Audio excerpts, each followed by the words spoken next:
Olá, meus amigos, minhas amigas, internautas, sejam todos bem-vindos. Nós vamos dar continuidade ao estudo do livro de Caio Barchutel, Conferências Radiofônicas. Foi escrito por ele em 1936, 37. Nós estamos, então, na 11ª conferência. Já vimos o brado da imortalidade e a conversão de Paulo, a conversão de Saulo, vida e missão de Paulo, e agora vamos ver as bases do cristianismo.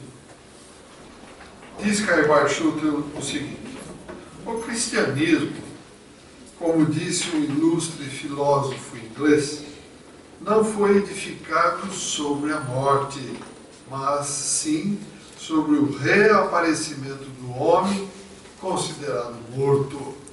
Isso é muito importante nós guardarmos. Repito, o cristianismo, como disse um ilustre filósofo inglês, não foi edificado sobre a morte, mas sim sobre o reaparecimento do homem considerado morto.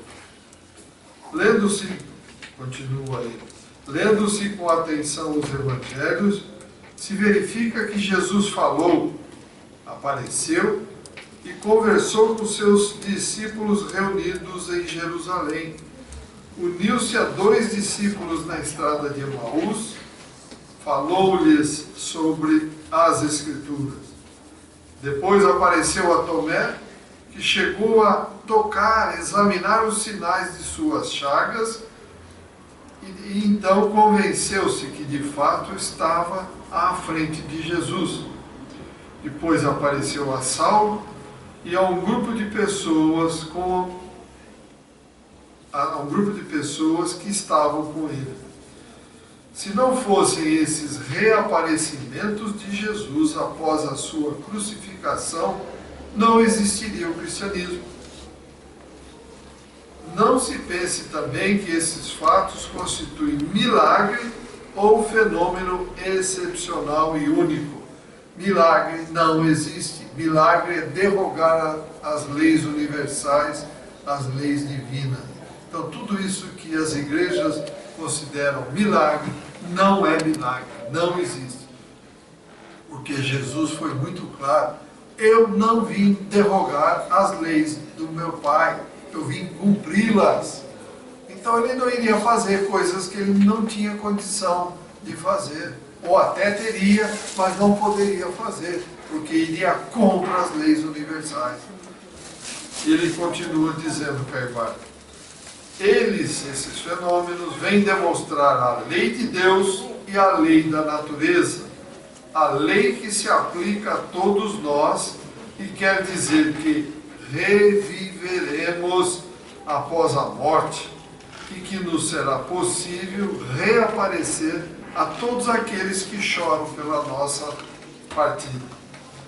Então, existem no mundo todo milhares de pessoas que assistiram à morte de parentes e amigos e afirmam que tornaram a vê-los, os ouviram, falaram-lhes e provaram a identidade deles, como fez exatamente Tomé. Se esses fenômenos desaparecessem da história e não mais se produzissem, a religião também desapareceria. Porque é essa fenomenologia que dá o caráter divino à religião. Os fatos são letras vivas, diz Caio Barchutel, escritas pelo dedo de Deus, para que todos creiam. Os fatos são o tudo da religião, como são da filosofia e da ciência. Assim como não se pode conceber a química sem os processos de reação, a física sem os fenômenos de equilíbrio e atração, a botânica sem as plantas, a zoologia sem os animais, a fisiologia sem os seus fenômenos, a astronomia sem os seus astros, também não se pode conceber a religião sem os fenômenos imortalistas que caracterizam, como disse Jesus, não ser Deus, o Deus dos mortos, mas o Deus dos vivos. Imaginemos-nos que após esta vida que hoje estamos vivendo, morreu e acabou. Vamos virar pó. Vamos nos decompor. Acabou? Tem sentido. Falávamos eu e o Mário agora há pouco. Imaginemos o universo. Não tem fim. Imaginemos a quantidade de estrelas, sóis, planetas que existem, espíritos habitando tudo isso. Não, a Terra é o centro do universo, como nós, dentro da ignorância do momento, consideramos que seríamos o centro do universo. Não tem sentido nenhum. 100 anos aqui no livro dos Espíritos está claro, é um relâmpago lá. Não tem nenhum sentido. Então veja, realmente a vida continua. E isso nós que militamos dentro da doutrina já há alguns anos, temos o prazer, a satisfação de conversar com esses irmãos do lado de lá. A vida simplesmente continua. A roupa velha, o corpo rasgou. Não dá remendo, não serve para pano de chão, como eu gosto de exemplificar simplificadamente. Joga fora, acabou, vai decompor, vai para a matéria. Eu, espírito que estou aqui, caio fora. Assim como todos vocês, como todo mundo já fez isso, como já fizemos anteriormente, milhares de outras vezes. E por que estamos aqui? Está aqui, ó, para aprendermos a nos respeitar, aprendermos a estudar toda essa maravilha que existe. Falávamos eu e o Mário agora há pouco aqui. Vocês pararam para ver o tomate que vocês vão comer, que nós vamos comer na hora do almoço? A maravilha que existe, o equilíbrio que existe ali. As sementes todas separadinhas, um pouquinho de água para que elas mantenham vivas, está tudo equilibradinho. Mas nós não observamos a nossa volta. Vejam as frutas, as flores. Vejam tudo que está à nossa volta. Nós não olhamos. Estamos na correria do dia a dia. Então temos realmente que parar e observar. Ver que nós não caímos de paraquedas aqui. Tem uma razão muito específica. E é o que ele diz aqui. As bases dessa religião têm um fundamento muito forte, que é a continuidade da vida. Continuando então, Carvalho diz o seguinte: assim como Paulo, os mais acérrimos inimigos do Espiritismo, tal como Lombroso, que o combateu por 30 anos consecutivos, cujo nome honra a Itália e bem pode representar os maiores sábios do velho mundo, como William Crookes, Oliver Lodge e centenas deles que encontraram na aparição e comunicação dos Espíritos o seu caminho de Damasco. Não é verdade? Assim também há de acontecer com os atuais detratores da verdade. Todos nós, como Paulo encontrou Jesus no caminho de Damasco, todos nós encontraremos um dia o nosso caminho de Damasco. Ou através de uma dor muito grande, ou através de uma privação, ou de uma alegria, ou de alguma coisa muito contente, mas acharemos o caminho de Damasco. Não temos como fugir disso. Temos que buscar, porque bateis e abrir-se-vos-á, buscai e achareis, pedis e ser-vos-á dado. Nós não podemos ser cabeça dura. Não, eu não aceito isso daí. Como não aceito? O pior cego é o que não quer enxergar. Acabei de dizer, olha a fruta, olha a verdura, olha o ar que nós respiramos, o sol, a noite, a lua, o frio, o calor, tudo que está à nossa volta, as aves, os animais, está tudo aí para nós vermos, não é verdade? E conclui Caibart dizendo o seguinte, esse item, a base do cristianismo. O tempo, esse grande iconoclasta, que reduz todas as coisas à sua mais simples expressão, há de nos fazer justiça. E então, não relutaremos a estender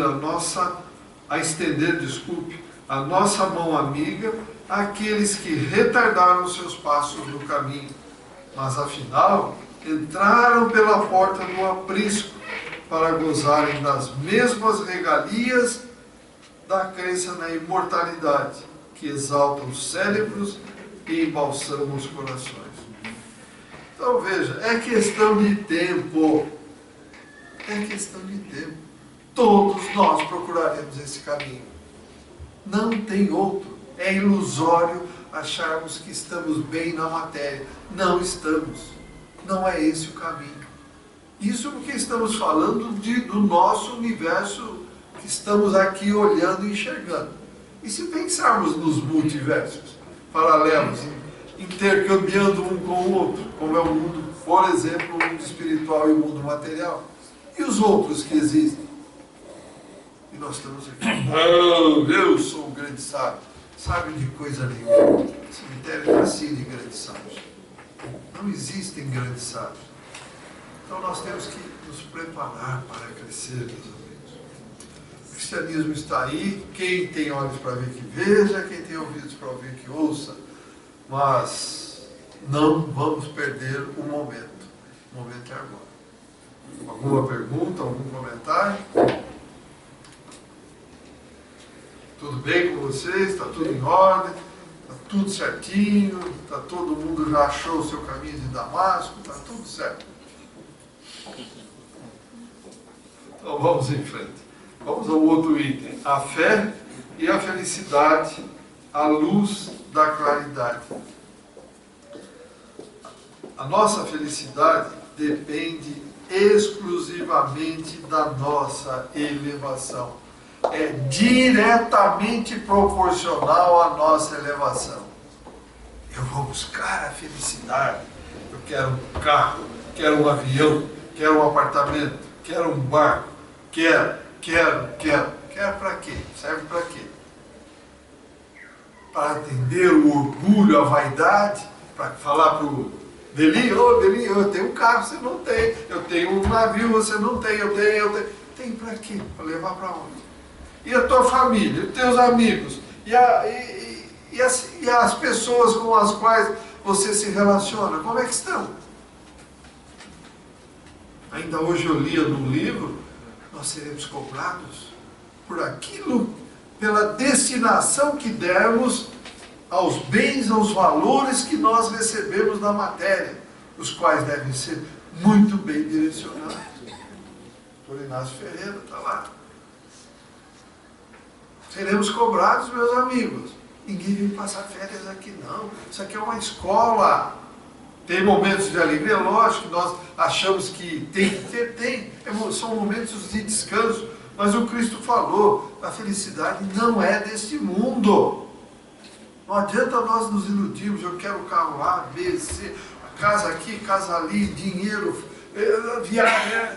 Tá bom. E os teus amigos? Os teus irmãos? Como é que estão? Estão sendo assistidos por cada um de nós? O homem, continua Caibá, pode-se dizer muito sábio, muito rico, muito nobre, ter muitos parentes, muitos amigos, mas se não estuda o Evangelho, não busca a verdade, não procura conhecer os seus destinos, se não indaga da sua imortalidade, chega um momento em que não lhe valem parentes, amigos, títulos e dinheiro. Claro, muito claro. E aí Caibá diz o seguinte, o ilustre gênio russo Leon Tolstói disse que o homem possui de fato, três sortes de amigos. E que ele, porém, não os conhece senão quando é chamado por Deus. O primeiro desses amigos é o dinheiro e os bens terrestres, que o deixam totalmente na hora da morte. O segundo são os parentes, que o acompanham até a sepultura. O terceiro são suas obras. São elas que seguem até os pés do Criador, e para que façamos boas obras, precisamos conhecer e estudar. A doutrina espírita é clara, muito clara. Espíritas, Amai-vos e instruí-vos. Do céu só cai chuvas e bênçãos de Deus.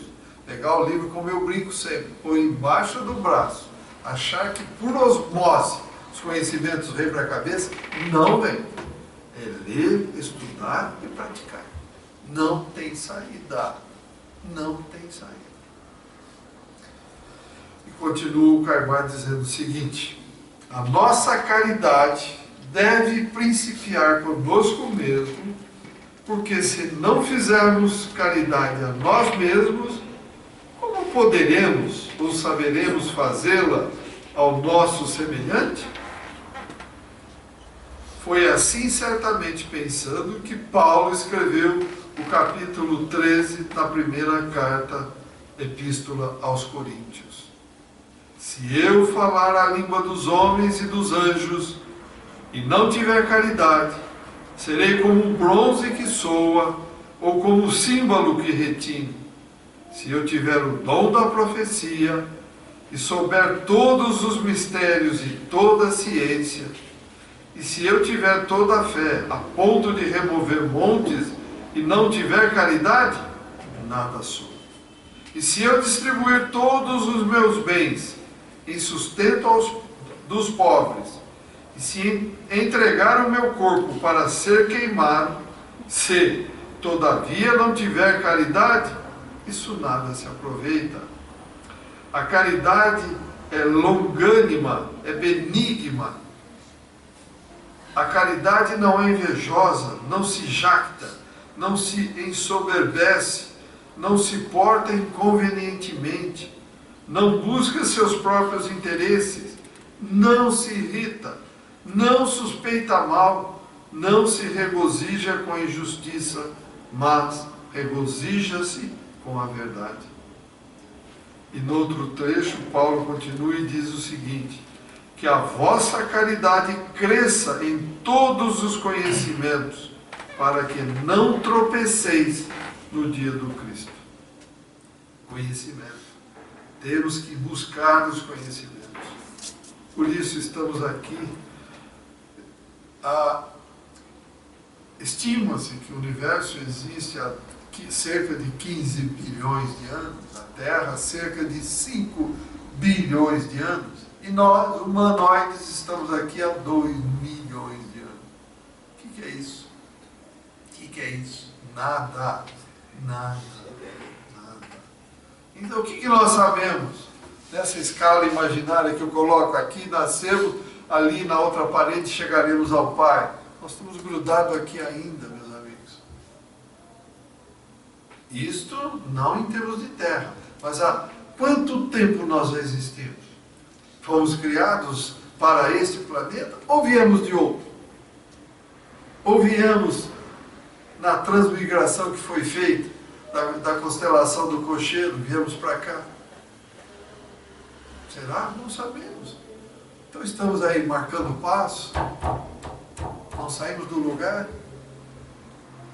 O tempo urge, o tempo nos empurra, já bate a sinetinha lá, nos chamando de volta. E aí? O que nós vamos apresentar de obras, como foi dito aqui? Caridade, o que vamos apresentar? Quando eu me aposentar, quando eu ficar velho, não tem. Se tiver que fazer já, é agora. Nenhum de nós tem certeza que estará aqui amanhã. E continua Caimar: prestando as minhas sinceras homenagens ao grande apóstolo do cristianismo, rogo seu valoroso auxílio para que a doutrina de Jesus seja observada e compreendida por todos nós. E aqui ele encerra então essa 11ª conferência. Comentários, perguntas, meus amigos e amigas? Só isso, Agostinho. Marta, será que a nossa idade espiritual ela permite que a gente esteja um pouco mais do ponto que queríamos agora? Não sei, 1 milímetro talvez. Então, mas será que nós... 1 milímetro. Então, não, eu digo o seguinte, será que essa idade já nos permite um pouco mais? Ou não? Muito pouco, Agostinho. É só ver o que nós somos em relação... Veja, como é que nós somos em relação a nós mesmos? Qual é o nosso comportamento diário na rua? Vou dar um exemplo que todo mundo já cansou de ouvir. Levamos uma fechada na rua, no trânsito. Qual é a nossa reação? Pronto. Não precisa falar mais nada. Cada um pensa como é que reage, vai ver em que nível está evolutivamente. Então, eu estou me referindo ao seguinte,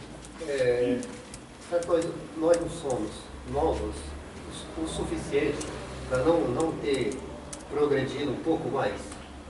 Olha, Porque se nós, se essa o livro dos terra está Espíritos, desse jeito aqui, é porque nossa ignorância predomina, né? o livro dos Espíritos deixa claro lá que nessa escala evolutiva nós estamos muito mais próximo do ponto de partida do que do ponto de chegada.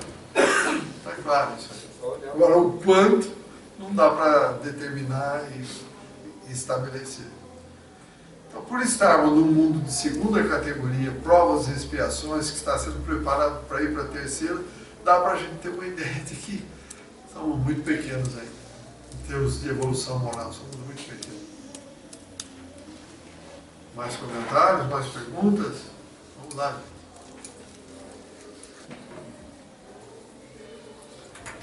Então, vamos dar continuidade, vamos iniciar a 12ª conferência.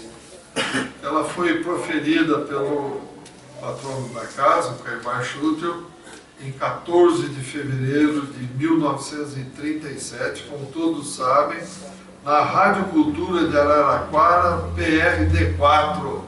Repito, 14 de fevereiro de 1937. Ele vai falar aqui sobre a concepção de Deus e do universo pelo neo-espiritualismo. E começa dizendo-se sobre os grandes filósofos perante Deus. Diz ele, diz Caimar, quanto mais nos aproximamos da verdade, tanto mais cresce em nós o desejo de imergir nesse oceano de luz que nos dá a felicidade. Então, quanto mais buscarmos o conhecimento, mais acessarmos as verdades do universo, paz, amor, harmonia, equilíbrio, mais nós queremos subir neste oceano, queremos participar disso. Como ele diz aqui, já sabemos muita coisa, mas o que sabemos, aí Agostinho respondendo, é nada em face daquilo que teremos que saber. Está vendo? Repetindo, já sabemos muita coisa, mas o que sabemos é nada em face daquilo que teremos que saber. Conta-se que, tendo chegado em Atenas, uma zinga, uma mulher, para tirar a sorte de quem quisesse lhe mostrar os baixos relevos de suas mãos, foi levada diante de Sócrates, a quem o povo pediu deixar ver a sua sorte. O grande filósofo grego, que se achava na praça pública, rodeado de uma multidão que o ouvia atenciosamente, estendeu a sua mão à cigana, que após ligeira observação proclamou: este é o homem mais sábio do mundo. A multidão prorrompeu em grande ovação ao filósofo, clamando: Sócrates é o homem mais sábio do mundo. E Sócrates, cheio de humildade, pergunta: por quê? Será porque eu sei que não sei? Olha só a colocação dele. Por quê? Será que porque eu sei que não sei? Esta lição repercutiu por toda a parte e transformou-se na sentença: bem-aventurado é aquele que sabe que nada sabe. Aí, a sabedoria absoluta só Deus a tem. Nós, criaturas limitadas, vamos crescendo no saber à medida que, compreendendo que nada sabemos, estudamos, perguntamos e subimos os degraus da misteriosa escada que Jacó viu em sonho, quando em caminho da herdade do seu tio Labão. Por isso, meus ouvintes, a minha conferência de hoje, diz Caimar Schutel, é o resultado de estudos no campo do neoespiritualismo. É uma contribuição para melhor concepção, para melhor entendermos Deus e o universo. Não se vem discutir a existência de Deus, fato há muito constatado pelos grandes como pelos humildes homens. Alguém tem dúvida da existência de Deus? Alguém tem dúvida? Além disso, está inscrito, esculpido em nosso coração, nós automaticamente vemos a todo dia essa beleza, esse equilíbrio, esta harmonia, esta paz, esse amor que existe no universo. A rotação da Terra, a translação do sistema solar, e aí vai, meus amigos. Sem falar da natureza, das coisas aqui, dos insetos, do equilíbrio que existe, da água, do mar, dos peixes, dos animais, enfim. Alguém tem alguma dúvida? Algum homem teria condição de criar isso? Nenhum. Algum homem teria condição de manter esse equilíbrio? Nenhum. Então não tem como não vamos imaginar Deus um único homem, grande sabedoria. Não seria isso. Mas é que a nossa cabeça é pequena, ainda a nossa tendência é imaginar um super-homem ou uma super-mulher. Não é isso. Deus é a inteligência suprema, a causa primária de tudo que existe no universo. A forma de Deus não interessa. O importante é isso que está em equilíbrio. Há quantos bilhões de anos? Então não podemos ter dúvidas, né? Eu, pelo menos, não tenho nenhuma. Não tem como, não tem chance de ter dúvida. Não é verdade? Continua Carvalho dizendo o seguinte: havendo criação, há de forçosamente haver Criador, porque não pode haver efeito sem causa. Num seixo lavrado que se encontra num deserto, percebe-se logo a passagem por aquele local de um viajante e de um ser inteligente que lavrou aquele seixo, aquela pedra. O mundo, as plantas, acabei de falar, os animais, os homens, os céus, os astros, demonstram magnificamente a existência e a ação de Deus. Os grandes homens, os maiores filósofos de todos os tempos, não discutiram a existência de Deus, admitiram-na sempre. Inquiridos sobre quem é Deus, cada um respondeu de acordo com a ideia que tinha do Ser Supremo. Sócrates dizia que Deus é a providência. Platão ensinava que Deus é a ideia substancial dos tipos eternos de todas as coisas. Empedócles ensinava que Deus é a súmula dos elementos criadores. Enófanes, que Deus é eterno e imutável. Demócrito, que Deus é átomo eterno, princípio de todas as coisas. Zenon dizia que Deus é a única realidade. Malebranche, ao lhe perguntarem quem é Deus, respondeu: é o estupendo imperativo que manda as ideias e produz o movimento nas ocasiões de volições. Leibniz ensinava que Deus é mônada incriada. Spinoza dizia que Deus é a única substância. George Berkeley dizia que Deus é a única realidade da ideia e do espírito. Schopenhauer acrescenta que Deus não é só a única realidade, mas também o númeno e a vontade. Hartmann deu uma definição mais compreensível do nosso Criador. Disse que Deus é o mecânico finalista do universo. Ele terminou de criar o universo. Pitágoras ensinava que Deus é unidade. Assim como na matemática todos os números se originam da unidade, assim também Deus existe e tudo se origina de Deus. Magnífica comparação para nós, calcetas da ignorância, diz Caimar Schutter, que procuramos saber a razão das coisas e desejamos conhecer as causas finais.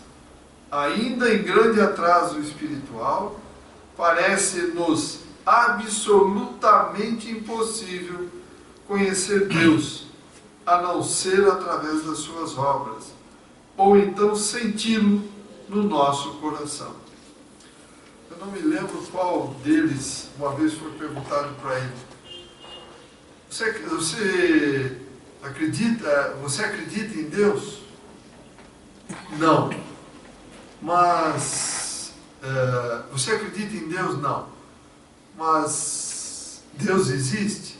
Com certeza, porque senão eu não estaria aqui. Alguma coisa nessa linha, não sei se você se lembra disso. Tem um dos grandes aí do passado que dizia isso.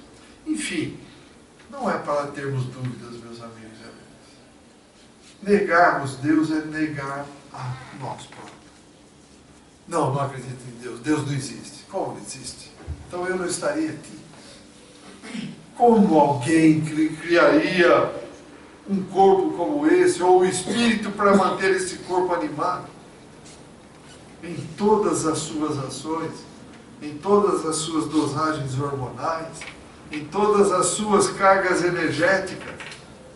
Não dá mais, não dá menos, é o necessário, e aí vai. Alguém tem dúvidas sobre isso? Gostaria de ouvir o contrário, para a gente debater. Difícil, porque contrariar. É um pouco difícil. Bom, isso que passou por toda a história da filosofia, né? Desde É pré-socráticos até... até o momento, praticamente. Né? Pois não. Pois não. Boa noite. Eu acredito que você está falando é corretíssimo, por isso a gente lembrar o capítulo 2 da Gênesis, né? Que define bem o que é Deus, né? Então eu acho que pessoas que de repente não acreditam poderiam fazer uma referência a esse capítulo. Capítulo 2 da Gênesis, é verdade, bem claro. E a pergunta número 1 do livro dos Espíritos, o que é Deus? Não é quem é Deus, então não vai nos levar a comparar a um ser humano, mas o que é Deus? Entidade suprema, causa primária de tudo que existe no universo. Pergunta número 1 do livro dos Espíritos. Então está bem claro, né? Não é para nós termos dúvida, mas oportuna a sua lembrança. Mais comentários, mais perguntas? Pois não, Jorge? Não sei se você já ouviu falar que o escritor húngaro fez uma analogia numa sala de aula para explicar a existência de Deus. Eu acho que eu conheço. Eu tenho ela aqui, se quiser, é muito legal. Pode ser, traga aqui e te aproveita, por favor. Eu conheço, sim. É interessante. É muito interessante. O cara teve uma sala, foi numa sala de aula, um escritor húngaro, eu não sei o nome. Mas aqui eu tenho, se você quiser ler. Eu vou ler, eu conheço, sim, é interessante. Valeu a pena, sim.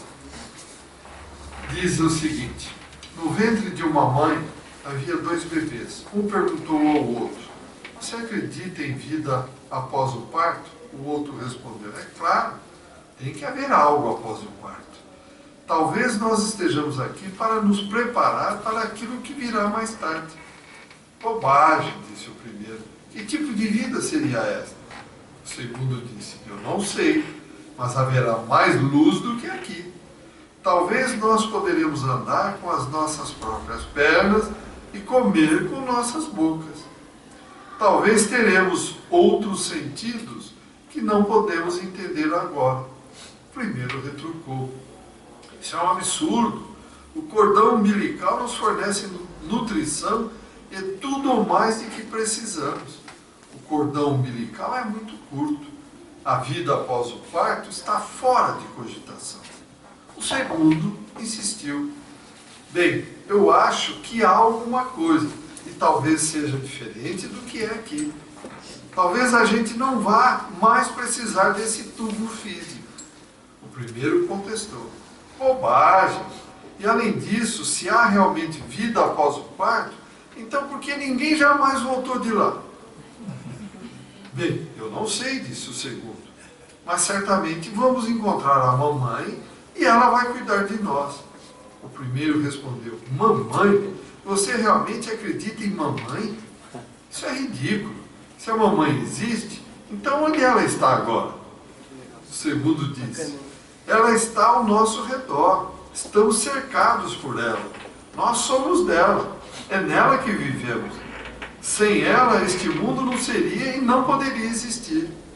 Disse o primeiro: bem, eu não posso vê-la. Então, é lógico que ela não existe.